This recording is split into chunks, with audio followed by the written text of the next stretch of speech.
지난 일주일 무슨 일을 하느라고 바빴는지 정신이 없었습니다. The last week I was quite occupied. I don't know what I did. I can't remember. 어제 인천에서 설립 예배를 드리고 돌아오는데 Yesterday I actually had a commencing worship at Incheon. 설교 준비가 안 돼 있더라고요. And I wasn't prepared for preaching a sermon. 가지고 아침부터 일어났는데 졸려가지고 어떻게 할 수가 없어서 So I woke up in the morning and I was pretty tired. 일단 잠을 자고 So I slept first.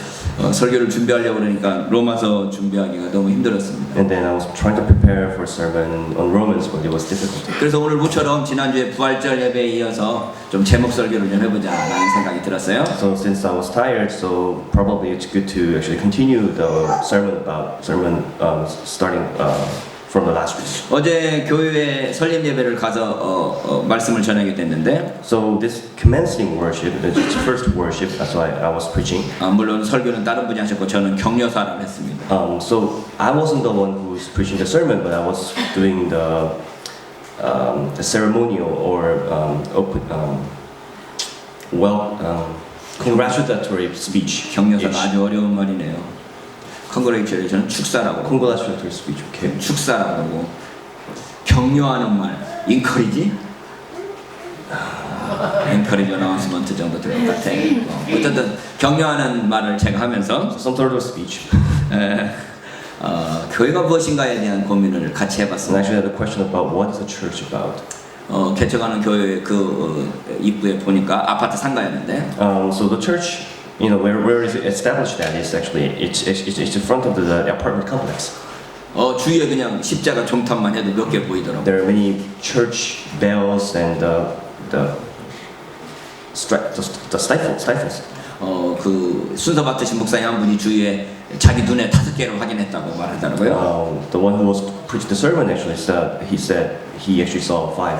교회를 5개 있는데 여기에 또 다른 교회를 세워야 됩니까? 이런 말 하더라고요. So he asked. So there are already 5 churches there, and do we actually have to build another church there? 우리 조그만 이 삼각지 여기 이 조그만 우리 섬동네 이 섬동네만 해도 교회가 4개 있죠. So this within this island block, I can call this an island block. There's already 4 churches. 바로 옆에 골목에 교회 하나 있고 There's one right beside the one block. 조금 더 들어가면 그 교회는 이제 없어졌나요? 이제 진 목사님 이사 갔으니까 어쨌든 거기에도 교회가 하나 있었고 There was another church as I entered the block. There's another church. 옆에 또 무슨 교회 하나 있고 And there's another block. 기도원이 Another church. 그 다음에 저쪽 그 다리 옆에 또 하나 있으니까 그럼 5개 있었는데 4개가 된 And 거네요. also around one near the bridge, and that was gone. So still there's 4. 여러분 이 예담교회 다니시면서 교회가 무엇이라고 생각하십니까? So as you attend Yeonam Church, what do you think the church is? 그 많은 교회가 있는데 또 다른 교회를 설립한다는 것은 무슨 의미가 So 있을까요? what's the meaning of establishing another church, installing another church, establishing another church within all these churches that already exist? 예수님께서 과연 그러한 어떤 이런 모습, 오늘날의 이러한 교회의 모습을 보면서 아 이거 정말 내 마음에 든다 그렇게 말씀하실까요? So would Jesus say this? You know, this really it makes me joyful to actually see these many churches. 그럴 때 성경에서 교회에 대해서 뭐라고 말하는가를 한번 생각해 보았습니다. So I pondered about what the Bible says about the church. 첫 번째, 교회는 하나님 나라의 백성 또는 하나님의 백성들의 모임입니다. So first, church is about the God's people, the congregation of God's people gathering together. 제가 교회라는 단어를 신약 성경에서 찾아보니까 So I found the term church in New Testament. 109번 There 사용되는데 are 109 of them. 주로 하나님의 교회라는 말을 자주 사용되고 있는 걸 볼 수 있습니다. And I can see that there's God's church is used. 그러니까 교회는 하나님의 교회고 하나님의 것입니다. So church is of God and God's. 근데 교회라는 말의 원래 의미가 에클레시아라는 그 원래 의미가 밖으로 불러낸 사람들 이렇게 되어 있으니까 So church, the original term comes from derived from the Greek ecclesia, which is the people coming out. 그러니까 하나님의 교회라는 것은 하나님께서 밖으로 불러낸 사람들 뭐 이런 의미가 될 So 것이고 it can be said that church is where the God calls people out. 그게 되게 하나님의 백성을 의미하게 됩니다. So eventually means God's people. 그런데 1차적으로 하나님의 백성은 이스라엘 백성들이었죠. So first, the foremost of God's people was actually Israelites. 애굽의 종로로 가던 이스라엘 백성들을 Those people who were slaves in Egypt. 불러내서 가나안 땅으로 He 인도하시면서 called them out to the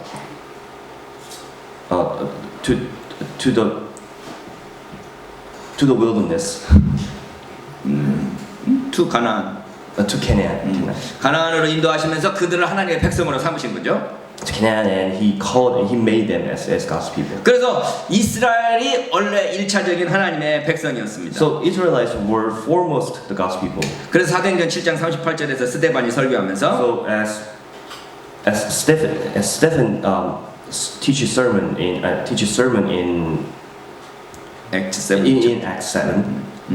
신의 산에서 말하던 그 천사와 및 우리 조상들과 함께 광야 교회에 있었고 또 생명의 돌을 받아 우리에게 주던 자가 바로 이 사람 모세라라고 말하고 있습니다. He was in the assembly in the desert with the angel who spoke to him on Mount Sinai and with our fathers, and he received living words to pass on to us.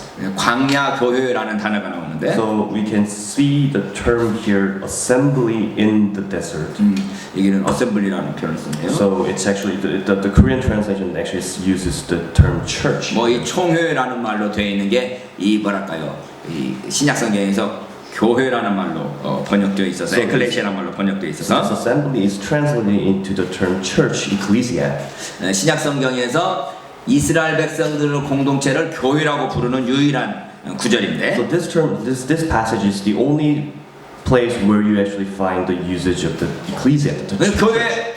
교회의 원래 모습은 이스라엘 백성들이었던 So 거죠. the original form of the worship, the church, is actually gathered by Israelites. 그래서 우리는 이제 이방인이었던 우리는 이스라엘 백성이 아니고 이방인인 우리들에게는 이제 새로운 이스라엘 백성이 So 되었는데 we foreigners who are not Israelites are now new Israelites, so-called, 예수 그리스도를 믿음으로 말미암아 이스라엘 백성이 되었다는 거예요. as we believe in Jesus Christ. 새로운 영적인 이스라엘 백성이 As a 되었습니다. new holy Israelites. 오늘 에베소서 2장 19절에서 그렇게 말하고 Ephesians 있죠. 2:19 says. 그러므로 이제부터 너희가 유인도 아니요 손도 아니요 오직 성도들과 동일한 시민이요 하나님의 권속이라. So this is the NIV version. Consequently, you are no longer foreigners and aliens, but fellow citizens with God's people and members of God's household. 표준역은 그렇게 되어 있네요. 그러므로 이제부터 여러분은 외국 사람이나 나그네가 아니요 성도와 같은 시민이요 하나님의 가족입니다라고 번역되어 So 있습니다. another translation says, so then you are no longer strangers and aliens, but you are citizens with the saints and also members of the household of God. 그러니까 이스라엘 백성들이 아니었던 사람들이 외국인이고 이방인이고 했던 사람들이 이제 다시 하나님의 백성이 되었다라는 So 거죠. those who were not God's people, so-called strangers and aliens, they have become foreigners. They have become God's people. 여기서 하나님의 가족이 되었다라고 말하고 And 있는데 it actually uses the term members of the household. 하나님의 백성이라는 의미여도 되고 So it can be said as the people of God. 이게 바로 교회라는 의미입니다. And this means ultimately the church. 예수 그리스도로 말미암아 새로운 영적 이스라엘이 된 존재들 이게 바로 교회라는 것입니다. So they have become the new holy Israelites through Jesus Christ. 그런데 우리는 하나님 나라의 백성으로서 우리의 이 신분을 잊지 말아야 됩니다. So as God's people, we should not forget our status as God's people. 우리가 외국에 가면 애국자가 된다고 그러죠. So when we go to other foreign countries, we tend to become patriots. 우리나라에 살 때는 별로 이 나라의 뭐 그런 애국심이랄까 그런 것들이 별로 생각할 겨를이 없지만 Because within Korea, we don't really think about the nation. 그러나 밖으로 나가면 이 나라에 대한 자부심도 생기고 이 나라에 대한 어떤 그리움도 생기고 그래서 애국자가 된다는 거죠. So, but we are the time when we go out of the Korea, out of the nation, we tend to think about become patriots. Like so, we are thinking about the Korea and we're proud of Korea. 우리가 어느 나라 사람인지를 항상 기억하면서 살 수밖에 없는 상황이 되어 있는 거죠. So the status has become something that we actually start pondering and remembering upon the nation where we come from. 선교사들이 외국에 나가서 살 때 가장 힘든 게 그거죠. So missionaries, when they go out to other countries, the most difficult things are. 우리 진선교사가 맨 처음에 중국에 갔을 때 As well as missionary Chin went to China first. 이게 뭐랄까요, 우리 선교비를 많이 못 줘가지고 굉장히 급비 생활을 할 수밖에 없지 않았습니까? So at that time, we weren't able to give much support, monetary support to him. So he actually lived pretty poorly. 그래서 사실 뭐 지금도 뭐 그렇게 풍요로운 생활을 하지 못할 텐데. And still to this day, probably he doesn't really live an abundant life. 그곳에서 이제 중국 선교사로서 가서 중국 사람들과 똑같이 살려고 마음을 먹은 거죠. But he attempted to live like Chinese as he was in China. 그럼 돈이 별로 필요 없으니까 뭐 생활할 수 있겠다라고 생각을 했는데. So he thought that he can live pretty well, without much difficulties if he was to live like that. 그래서 자기는 똑같이 중국 사람처럼 살려고 그러는데 중국 사람들은 그 사람 이 진성교사를 한국 사람으로 보는 거죠. So he tried to live like Chinese, but the Chinese people around him consider him as non-Chinese, but is Korean. 그러니까 외국인이 자기 동네에 와서 살면서 외국인이 아닌 자기들처럼 살려고 그러면 조금 외국인들이 싫어하게 되는 거죠. So they, the foreigners to us, they, when their foreigner, Korean, comes to China to live like one of them, they are, they think that that's a little weird. 그러니까 한국 사람들이 사는 것처럼 그 모양을 보여줄 필요성이 있었던 거죠. So there was actually a need for him to show that he's actually from Korea and he lives like Korean. 그래서 가정비도 좀 써야 되고. So he had to use the housemaid. 그다음에 다른 사람 집에 없는 어떤 것들도 이렇게 있어야 So he had to 되는데. have some materials, stuff that is actually doesn't belong to ordinary Chinese people. 그래서 이게 한국의 중국 사람이라면은 안 써도 되는 돈을 쓸 수밖에 없는 상황이 있더라라는 말을 한 적이 So 있었습니다. he said that there were some moments when he had to use more money in order to show that he's non-Chinese and he is actually not an ordinary Chinese. 그러니까 우리가 이 세상에 살면서 하나님 나라의 백성이라는 우리의 정체를 제대로 알게 되면 So when we know of the status that we are actually the God's people in this world,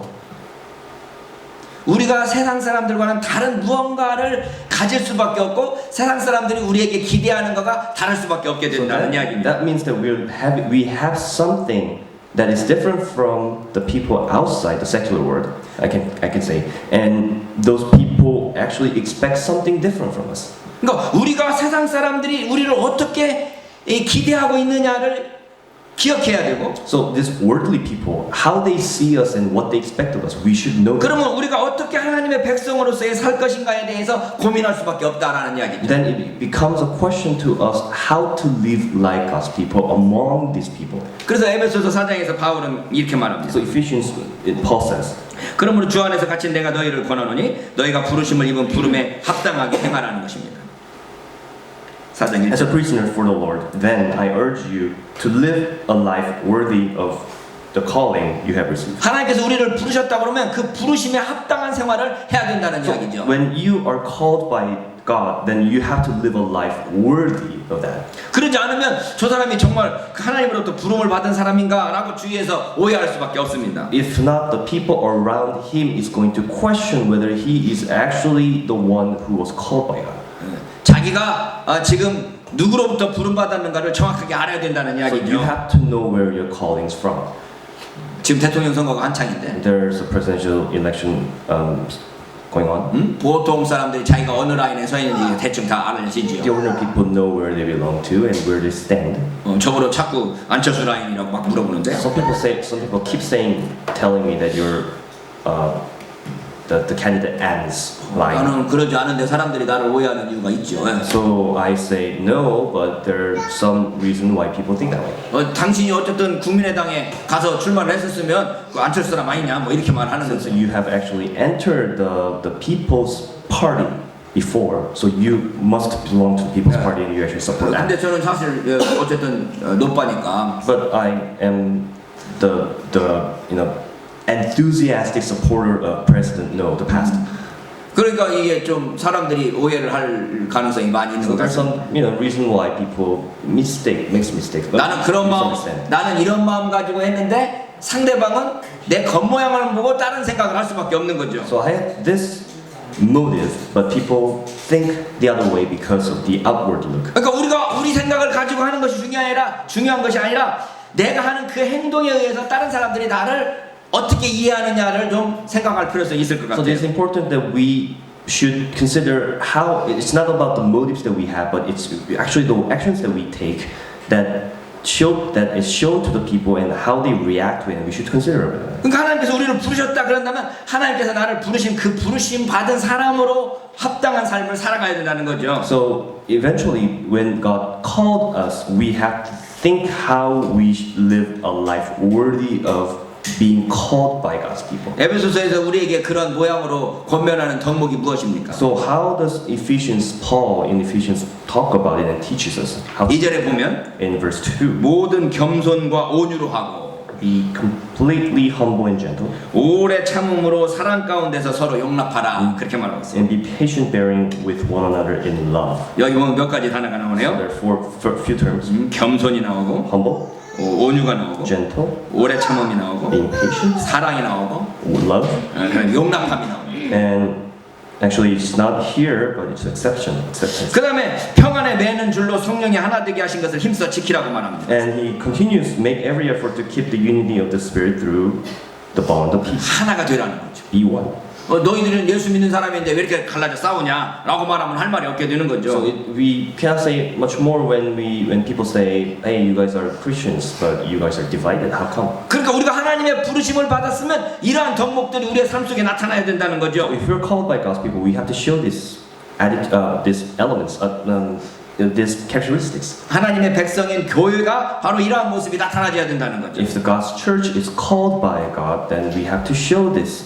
베드로도 비슷한 권면을 하고 있습니다. Peter actually teaches similar things. 1장 15절에 보면 In the first, 오직 너희를 부르신 거룩한 자처럼 너희도 모든 행실에 거룩한 자가 되라라고 말하고 just as he who called he who called you is holy, so be holy in all you do. 2장 21절에 보면 To 21. 이를 위하여 너희가 부르심을 입었으니 그리스도도 너희를 위하여 고난을 받으사 너희에게 본을 끼쳐 그 자취를 따라오게 하려 하셨느니라 라고 말하고 있습니다. To this you were called because Christ suffered for you, leaving you an example that you should follow in his steps. 그래서 그 예수님의 본을 따라가는 그 삶이 어떤 삶이냐 그러면 So what does it mean by following that exemplary life? 베드로전서 3장 9절에 이렇게 되어 Shows in 3:9.